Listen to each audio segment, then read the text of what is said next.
नमस्कार सम्पूर्ण साथीहरू, म आज तपाईहरु समक्ष कसरी जेनेरेटिभ एआई प्रयोग गरेर अटोमेटिक रूपमा पावरपोइन्ट प्रेजेन्टेसन अथवा स्लाइड बनाउन सकिन्छ भन्ने छोटो भिडियो लिएर आएको छु। हामीले आफ्नो दैनिक जीवनमा कुनै न कुनै ठाउँमा हामीले पावरपोइन्ट प्रयोग गरेर आफ्नो कामहरु प्रेजेन्टेसन गर्नुपर्ने हुन्छ। त्यसको लागि हामीले निकै मेहनत गरेर पावरपोइन्ट बनाइरहेका हुन्छौं। तर अहिले यस्तो सुविधा आएको छ कि हामीले जेनेरेटिभ एआई अथवा आर्टिफिशियल इन्टेलिजेन्स प्रयोग गरेर आफूलाई आवश्यक पर्ने जेनेरिक खालको टपिक छ भने त्यसमा सजिलै टपिक दिएको आधारमा पावरपोइन्ट प्रेजेन्टेसन तयार गर्न सक्छौं र त्यसलाई हामीले प्रयोग गर्न सक्छौं र त्यसको आवश्यकता अनुसार हामीले एडिट गरेर प्रयोग गर्न पनि सक्छौं। आज म केही फ्री साइटहरु अथवा जेनेरेटिभ एआई जसले तपाईको लागि पावरपोइन्ट बनाउन सक्छ त्यसको बारेमा यो छोटो भिडियो लिएर आएको छु। सबैभन्दा पहिला आफ्नो कम्प्युटरमा भएको ब्राउजर ओपन गर्नुहोस्। पछि www.slidesgo.com मा इन्टर गर्नुहोस्। त्यसपछि यसमा लगइनको लागि अप्सन आउँछ, लगइनमा क्लिक गर्नुहोस्। म यसमा विभिन्न इमेल आइडीहरुबाट लगइन गर्नको लागि अप्सन दिन्छ। म जीमेल प्रयोग गरेर लगइन गर्छु। लगइन भइसकेपछि यसरी स्लाइड्स गो को पेज खुल्छ। यसमा टेम्प्लेटहरु पाइन्छ, त्यसको आधारमा हामीले आफूलाई आवश्यक पर्ने प्रेजेन्टेसन बनाउन सक्छौं। यहाँ चाहिँ म एआई प्रयोग गरेर बनाउँछु। एआई मा क्लिक गरिसकेपछि यस्तो खालको पेज खुल्छ। यसमा टपिक चाहिँ जस्तै मलाई 12 वटा चाहिएको, 12 इन्ट्री कस्तो खालको डिजाइनमा चाहिएको, मलाई अलिकति कलरफुल चाहिएको, प्रोफेसनल विभिन्न अप्सनहरु छ। जियोमेट्रिक शेपहरुसँग आउने कलरफुल कलरहरु भएको जियोमेट्रिक चुज गर्छु। यसमा पनि कुन चाहिँ अप्सन चुज गर्ने भन्ने यहाँ दिएको छ। मैले यसलाई सिलेक्ट गरे। त्यसपछि यहाँ जेनेरेट प्रेजेन्टेसन छ। यसमा क्लिक गरिसकेपछि केही समय लगाएर जेनेरेट गर्दैछ। मेरो प्रेजेन्टेसन तयार भएर यहाँ आइसकेको छ। यसलाई यहीँबाट प्रेजेन्ट भन्ने अप्सन पनि छ। म चाहिँ यसलाई डाउनलोड गर्छु। डाउनलोड गर्दाखेरि पनि विभिन्न अप्सनहरु छ। जेपीजी, फोटो फर्मेटमा, पीडीएफ, एमपी4 भिडियो, पावरपोइन्ट प्रेजेन्टेसनकै छ यो। यसलाई पीडीएफ मा डाउनलोड गर्छु र पछि म पावरपोइन्टमा कन्भर्ट गर्छु। पीपीटीएक्स मै गर्नको लागि चाहिँ हामीले पैसा दिनुपर्छ, तर हामीले पीडीएफ मा डाउनलोड गरेर सजिलैसँग पावरपोइन्टमा कन्भर्ट गर्न सक्छौं गुगल डक्सबाट। त्यसैगरी अर्को रहेको छ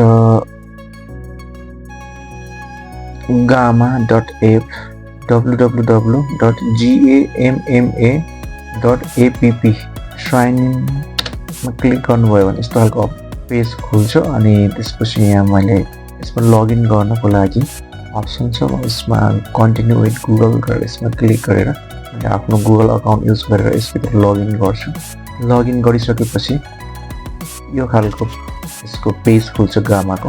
अनि यहाँ न्यू ब्ल्याङ्क फर्म प्रम्प्ट, त्यसैगरी क्रिएट विथ एआई छ। म क्रिएट विथ एआई मा क्लिक गरेर यसबाट जान्छु। यसमा पनि कस्तो खालको हो, आफूले टेक्स्ट दिएर त्यसलाई प्रेजेन्टेसनमा कन्भर्ट गर्ने हो कि एआईबाट अटोमेटिक जेनेरेट गर्ने हो कि अथवा युआरएल अथवा फाइलबाट पावरपोइन्ट बनाउने अप्सनहरु छ। म चाहिँ यसमा एआई जेनेरेट गर्ने अप्सनमा जान्छु। यसमा प्रेजेन्टेसन, वेबसाइट, डकुमेन्ट विभिन्न अप्सन छ। म प्रेजेन्टेसन सिलेक्ट छ त्यसमै राख्छु। अनि त्यसैगरी कार्ड भनेको कतिवटा अप्सन हामीले यसले फ्रीमा 10 वटासम्म दिन्छ। 10 वटा मैले सिलेक्ट गरे। यसमा अघिकै topic the impact of social media on children, यसलाई क्रिएट आउटलाइन भनेको छ। यसमा क्लिक गरिसकेपछि यसले कसरी आउटलाइन भन्छ भनेर यहाँ दिइसकेको छ। आफूलाई आवश्यक पर्यो भने अनि टपिक पनि एड गर्न सक्छु, तर म यति मात्रै हेर्छु अहिले। केही समय पर्खिनुपर्छ। यसले जेनेरेट गरिरहेको छ। थीम चुज गर्नको लागि अप्सनहरु दिएको छ।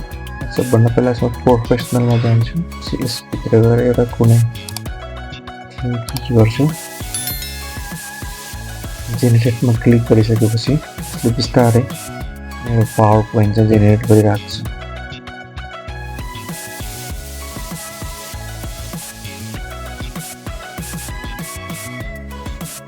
प्रत्येक टपिकहरुमा यसले स्लाइडहरु जेनेरेट गरिरहेको छ, इमेज सहित।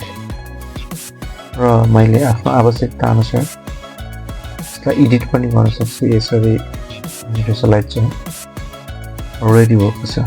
10वटा स्लाइडहरू प्रेजेन्ट गर्ने अप्सन पनि छ। त्यसैगरी यसलाई सेयर गर्ने अप्सनमा क्लिक गर्नुभयो भने यहाँ एक्सपोर्ट आउँछ।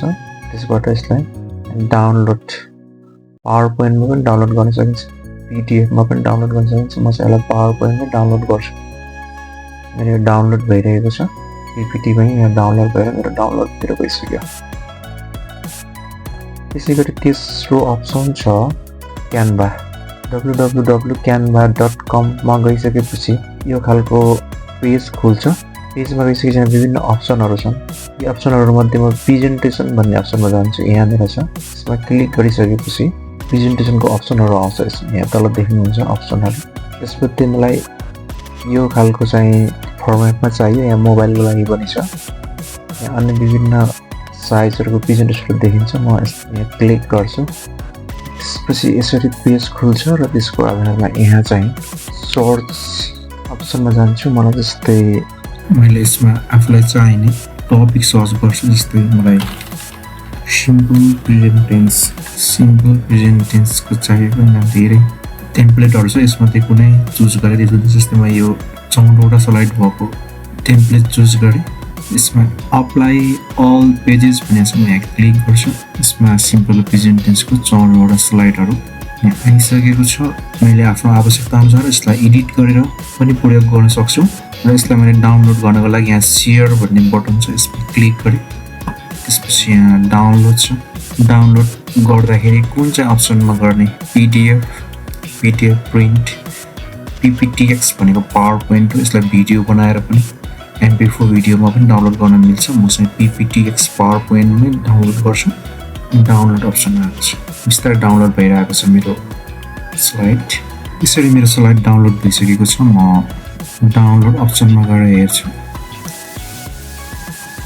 12वटा स्लाइडहरू यसलाई आफ्नो आवश्यकता अनुसार एडिट गरेर थपेर घटाएर चलाउन सकिन्छ। धन्यवाद।